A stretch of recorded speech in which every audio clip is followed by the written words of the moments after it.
Good evening, everybody. Welcome to Soapstone Prairie. I'm so glad you guys could all come out here tonight. I consider this to be one of the most spectacular places on the planet, actually. We're definitely at a very unique place in Colorado where the Great Plains meet the foothills, meet the Cheyenne Ridge. There's nothing like it. My name is Pam Smith. I'm the Soapstone Prairie educator, and I am the warm-up entertainment for Deborah Price, who will be your leader. She's the Bobcat Ridge educator, so she thinks Bobcat Ridge is the best place in the world, but we'll show her that's right. Yeah, so we have a couple of housekeeping things we want to talk about quickly. Ken over here is one of our helpers tonight. He's a Master Naturalist Assistant, and he's a very experienced Perseid Meteor Shower Master Naturalist Assistant. How many have you done now? Like 4? Something like that. Yeah, that's pretty good, considering it only comes around once a year. And we have another helper tonight. Where's Eileen? I think she's up top. Oh, well, you'll introduce her later then. Yeah, she's coming down. Yep. Yeah. So are you guys feeling pretty lucky tonight? Yes. Well, you are, because you get to stay here after hours, after the park closes. So usually at 8:30, everybody's supposed to be out of here, and we're just going to be getting started out here. So it's a wonderful privilege to be here. And now it is my pleasure to introduce to you one of my favorite people, Deborah Price, who will be leading the program tonight. She leads the astronomy programs at Bobcat Ridge. She finished a very difficult course at CSU in astronomy. She was responsible for the NASA program at the Science and Discovery Center in Fort Collins, so she's got a pretty good background. She knows all the constellations. It's a good thing I'm not leading the program tonight. I'm a botanist, so I wouldn't be much help. So with that, I guess I'll turn it over to Deborah. As Pam said, I'm Deborah Price. Bobcat Ridge is usually the site where you'll find me, but I feel very privileged and honored to be able to come here to Soapstone Prairie tonight. And I work with Pam all the time, so it's fun to share sites. One thing I wanted to mention to you, you probably know that this is a City Fort Collins site, and all of our sites and our programs are funded through a sales tax initiative. So when you buy things in Fort Collins, you're supporting programs in places like this, which is a pretty cool thing. And that's how we're all out here to be able to do these things for you. Yeah. So what is today? Think about what is today. It's Friday, and what's the date? The 13th. It's Friday the 13th, okay? So Friday the 13th, a lot of times we think of as unlucky. But what do you do when you see a falling star? You make a wish, right? And it brings you luck, possibly, or makes your day go better. Well, those falling stars you see are really meteors. So it may not seem that romantic to say, I saw a falling meteor, but that's really what it is. So that's what we're going to investigate a little bit tonight for the Perseid meteor shower. But before we do that, we need to understand what meteors are. We need to understand asteroids and comets, because that's how you get to meteors. So asteroids and comets are these little pieces of debris that are out there floating around in the solar system, beyond the solar system, and they're left over from the creation of the solar system. So when the solar system's created, or if you're making something, or if you're building something, you have sawdust and wood chips and stuff that fall off when you're creating something, and that's exactly what's happened with the solar system, is asteroids and comets are these little wood chips and sawdust that have fallen off in the creation of the planets, and they're floating around out there. So the main difference between asteroids and comets is what they're made of. Asteroids are made of rocks and metal and stuff like that, and comets are made of dust and ice. So they're like dirty snowballs flying around out there. The reason they have different composition is kind of where they're located in space. And the word asteroid comes from a Greek word that means star-like. So they saw these things and they thought, that's kind of a star-like thing, so it's star-like. The word comet comes from a Greek word for hair. And why do you think that would be? Why would you call a comet hair? It has a tail, exactly. It has a tail sticking out behind it. So those two words both have Greek origins. But to understand where comets and asteroids live in the universe and the solar system, we need to do a demonstration here. So I'm going to call Eileen up to help me with this. And we need some kids. So I need some kids to volunteer. All right, come on up if you want to help. First of all, we're going to have the sun here. You want to be the sun? All right, so you can hold the sun. Sun is shining. And we're going to do a little review of our planets, okay? What's the first planet next to the sun? Mercury, all right. So I need somebody to come hold Mercury. Can you hold Mercury for me? All right. So Mercury is going to be right here. You can start right next to the sun. What comes after Mercury? Venus, okay. You want to hold Venus? Let's see, what do we have here for Venus? Venus is about the same size as the Earth. And my planets are all falling apart again. That's Saturn. Can you help me find Venus? I will. Okay. This is our Earth, so oh, here we go. All right. Venus just ran away. So here's Venus. Actually, I'm going to let you hold Venus so we'll have enough room. Can you keep that one there, and then you can hold Venus in that hand. There you go. What comes after Venus? Earth. Earth, yeah. So you can put this in this hand. Good job. Hold the Earth. Then what comes next? Mars. Mars. All right, now this is not the size Mars would be. It'd be a lot smaller, but it's red, so we're going to use it, okay? So you can hold Mars there. So we have Mercury, Venus, Earth, and Mars, and then there's something between Mars and Jupiter, and what is that? The asteroid belt, exactly. This is where you're going to find all our asteroids. So this worked out better than last night. So we have all these asteroids that are flying around out here. You want to come hold these? Okay. And they're going in this big circle around the sun too, and they're made all this rock and stuff, and they're floating around out here. And some of them are actually in the orbit of the next planet, which is a huge planet. Jupiter. Jupiter. We need Jupiter first. Lost my head. Yeah, you lost your head, I know. And my planet. Okay, so here's Jupiter. Then what comes after Jupiter? Saturn, the ring planets. You can hold Saturn in this hand. Oops! Oh, there it goes, crashing down. And then we have, what are the last two main 8 ones? Neptune, or Uranus and Neptune. This is my comet here, actually. So we'll just pretend they're over here for right now. Okay. Sorry, we're doing a little taping thing here. Okay, so we have Uranus and Neptune down here too. We're going to pretend we have those. Now the main difference is you've got these first 4 planets that are terrestrial and made of rocks and stuff, just like the Earth. And then what are these 4 over here? They're all gaseous planets. And in between you've got the asteroids floating around. Some are in the orbit of Jupiter too. And then we have this thing called the Kuiper Belt. And it's way out beyond Neptune's orbit. And that's where a lot of the comets live. So some of the comets are out there, and they have these weird elliptical orbits, and they're far enough away from the sun that ice has formed on those little rocky blobs. So they're dust and ice as opposed to the rock that the asteroids are. They were thrown off in the process of the creation of the solar system. So you've got the Kuiper Belt, and then way past that, way out there, is something called the Oort cloud. Now within the Oort cloud, it's not really a cloud, it's about 1 trillion comets. And they're all kind of mingling around out there and stuff. And they have these really weird orbits. And sometimes they'll pass the Earth, but they can have very long orbits. It may be hundreds or thousands of years before they come around where the sun is. And then they'll go way, way, way back out there in space before they come back around again. So the asteroids are right here in our own little solar system circle. And the comets are in either the Kuiper Belt or the Oort cloud far, far away. Okay? Does that make sense? Yeah, all right. Okay, so let me put the planets down. Thank you very much for your great assistance. The first asteroids were not discovered until about 200 years ago. So we didn't really know much about asteroids. When this country was formed, nobody really knew anything about asteroids. It really hasn't been that long ago. And it took them another 50 years to find the first 10 asteroids. And now with our advanced telescopes and equipment that we have, we find that many at least every night. There's 400,000 of them that have been cataloged. There's lots of asteroids out there. If you've heard about some of the new space missions, they're talking about trying to land something on an asteroid, and who knows what we'll be doing in the future. There's a lot we don't know yet, so there's a lot to discover. Now, we didn't talk about one planet that you might have expected me to talk about, and which one was that? Pluto. Because what's Pluto now? They decided they didn't.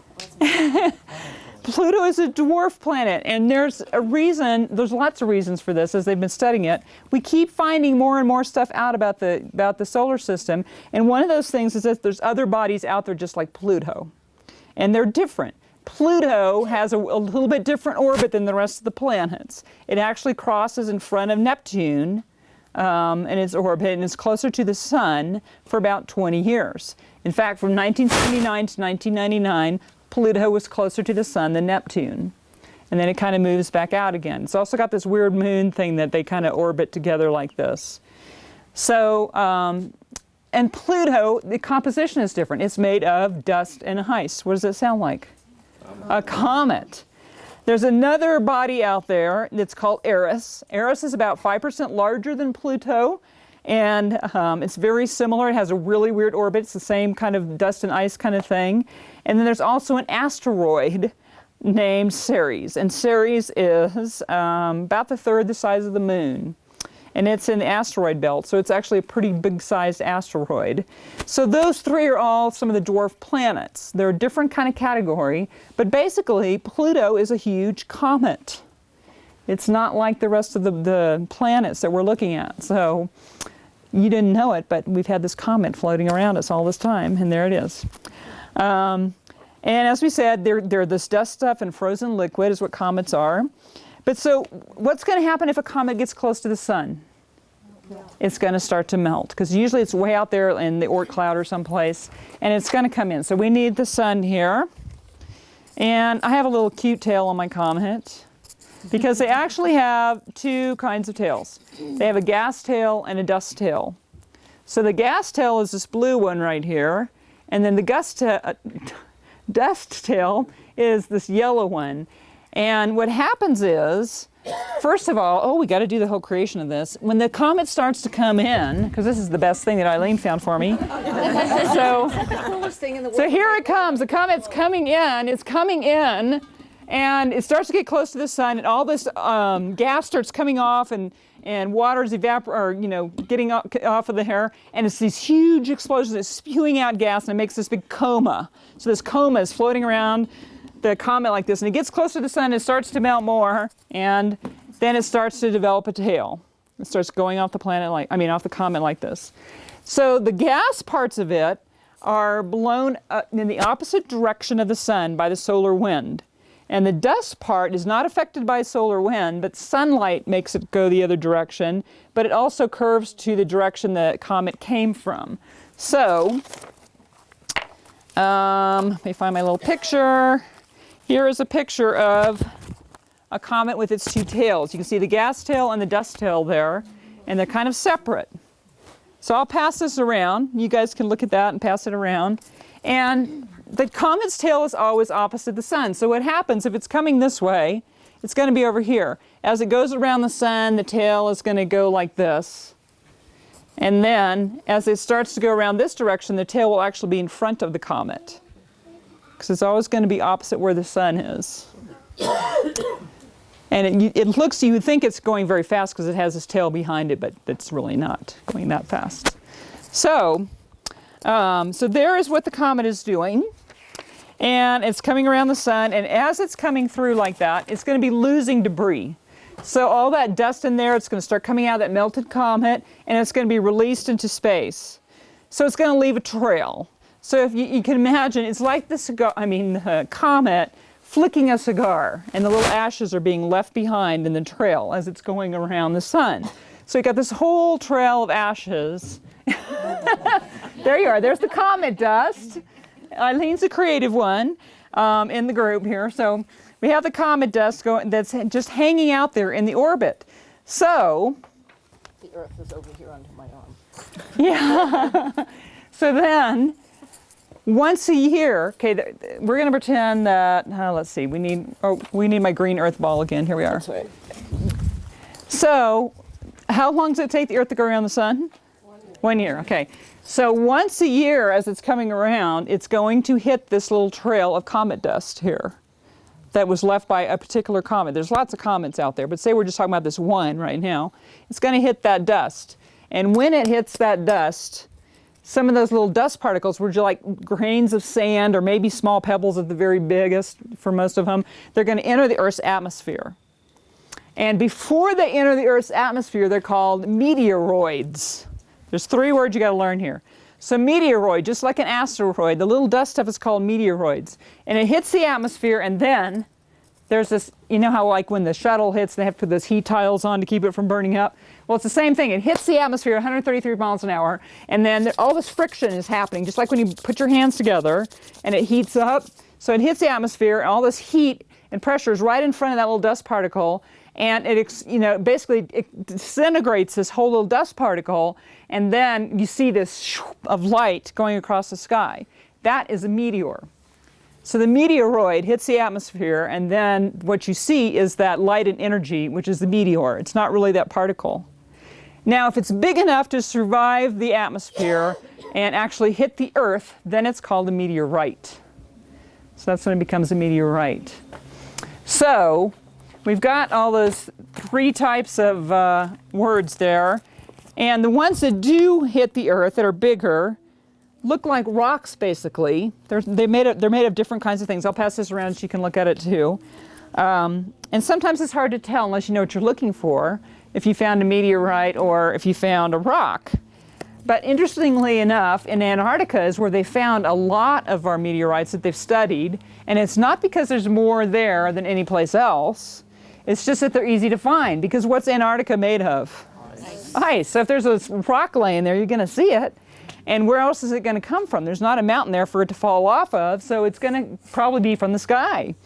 So they have found lots of meteorites in Antarctica and studied and learned more about our solar system.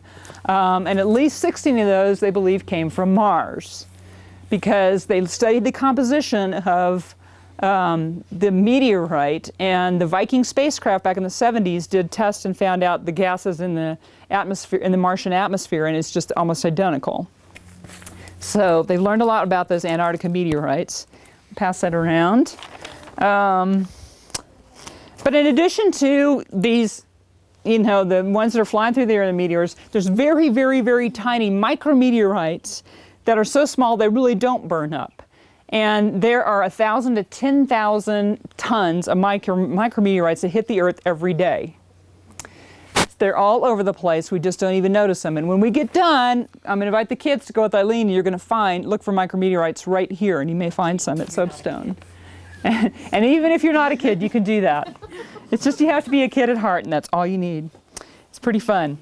So anyway, we've got the comet. It leaves that trail of dust. We hit the dust. They become meteors. They fly through the air, and sometimes they're meteorites. Now, occasionally, you have an asteroid or a comet that actually hits the atmosphere and becomes a meteor. And that is very large and creates an impact crater when it hits the Earth. So, can anybody think of a big impact crater in this country? Yeah, meteor crater. Now, they named it wrong because it's really meteorite crater, right? Because the meteor is what's in the flash of light. But meteor crater is huge. It's like, let me get the dimensions of it here.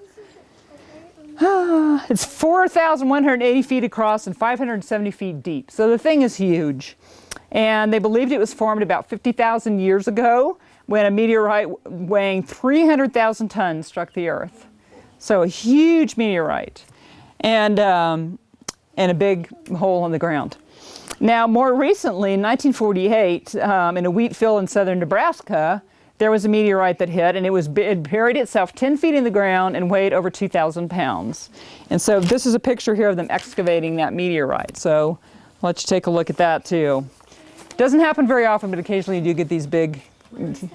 That one was in Nebraska in 1948, and then meteor craters in Arizona.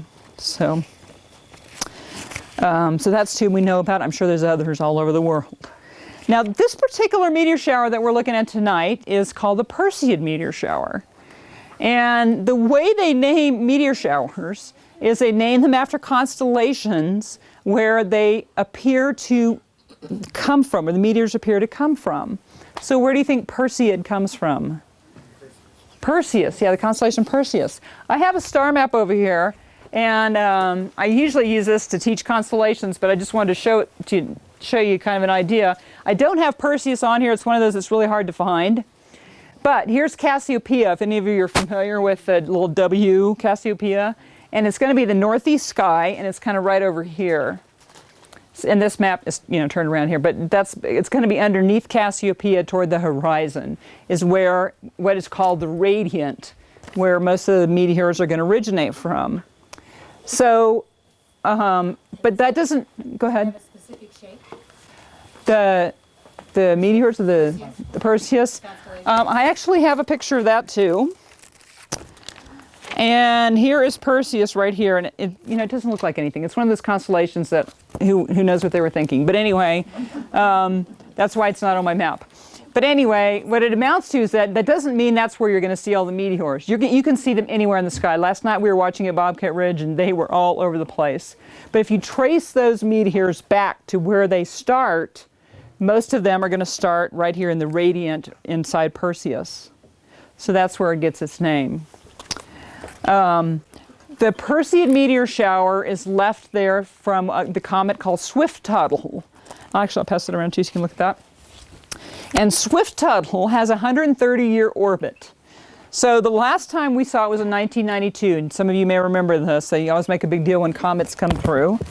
And so most of us are not going to be around, I don't think, to see it again when it comes back. But all that little trail of debris that it's left is what we are traveling through on the Earth when we see the Perseid meteor shower. So that's the comet Swift-Tuttle right there. The best time that you can see meteors is after midnight. You may have heard that. And the reason that happens has to do with the analogy I like to use is if you're driving a car in a rainstorm, and you're driving really fast in the rain, and you get all this rain that hits your front windshield, and then you look in the back, and is there anything on the back? No, it's all empty, right? The rain's just coming down. Why is it on your front window and not the back? Because you're hitting it, you're traveling into it, right? So as the Earth, okay, here we go, Eileen. We need my comet dust person. Let's turn the sun on for a second. Sun. All right. And so first of all, we have to understand orbiting here. And Eileen gave this great example last night of if you are the Earth and you put your hand on your heart, it's going to be orbiting the way your fingers are pointing from your heart. So this is the direction that it's orbiting, like this, okay? Spinning on its axis, rather. So, Comet dust is okay. It's fine. So here's the sun, here's the Earth. And pretend you're standing over here right now. It's daytime, right? Because you're facing the sun. And so we're going to turn this way, and then it's starting to get night over here. And we're traveling this way around the sun, and we're not seeing a whole lot of meteors yet. But as it gets later and later at night, you're going to be facing that dust that you're heading into as you're going around the Earth. Around the sun. And those little particles and meteors are going to be coming right at you on your windshield as you're facing that late at night. So that's why it's usually after midnight when you see it, most of them. And then by the time you're in the middle of it, they're kind of more spread out and all that. And then you kind of go through and you hit Eileen in the nose. So thank you. That was very good. So anyway, that's the reason that you don't see them after midnight. And that's a little hard to understand, but that's the best way I can think of to explain it.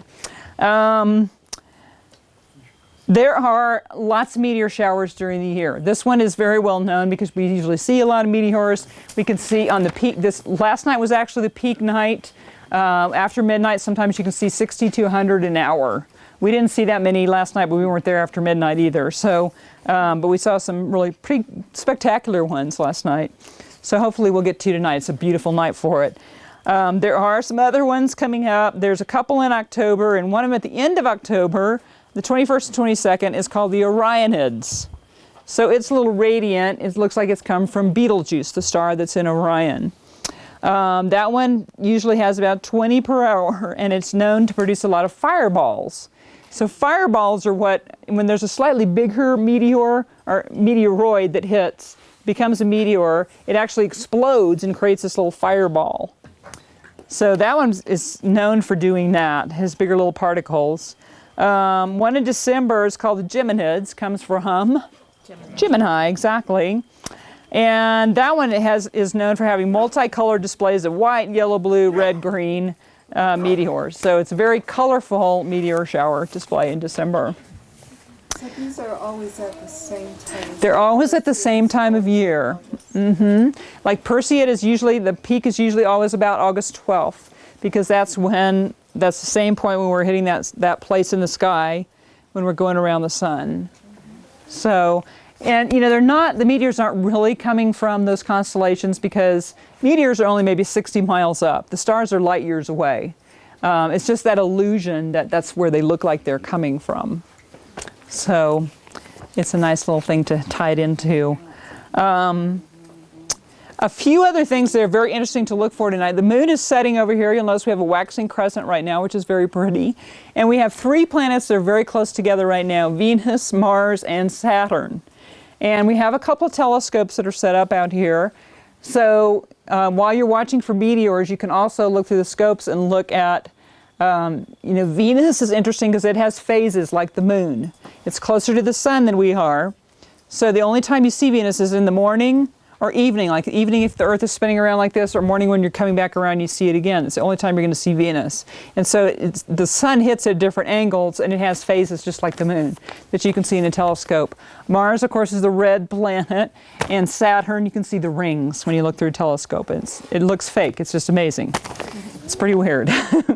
So that's really fun.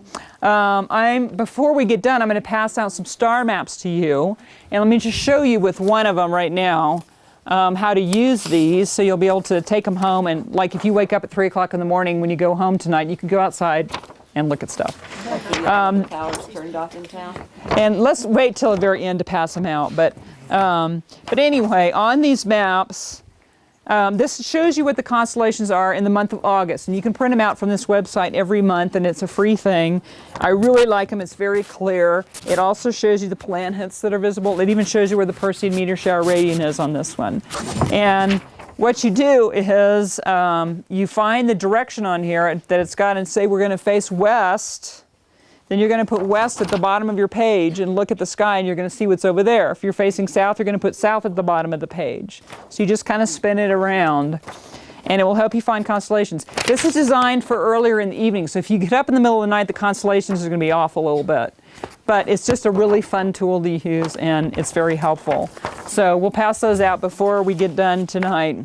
We've learned about the comets and, asteroids and comets. They produce all this debris, and then the little particles to the atmosphere become meteors, and meteorites hit the ground. So all this little process is going on, and we seem to understand more about that scientific knowledge all the time, and we're constantly learning things. We've learned so little about what's really out there, but just understanding that a little better helps us understand or appreciate it, and not only just enjoy it when we go out, but we can really understand what's happening. So enjoy the night, enjoy the meteors. I hope you enjoy just, lay back and relax, take a chair or a blanket. We're going to move up to the parking lot and find a nice place to sit. Enjoy your natural area, and thank you for coming.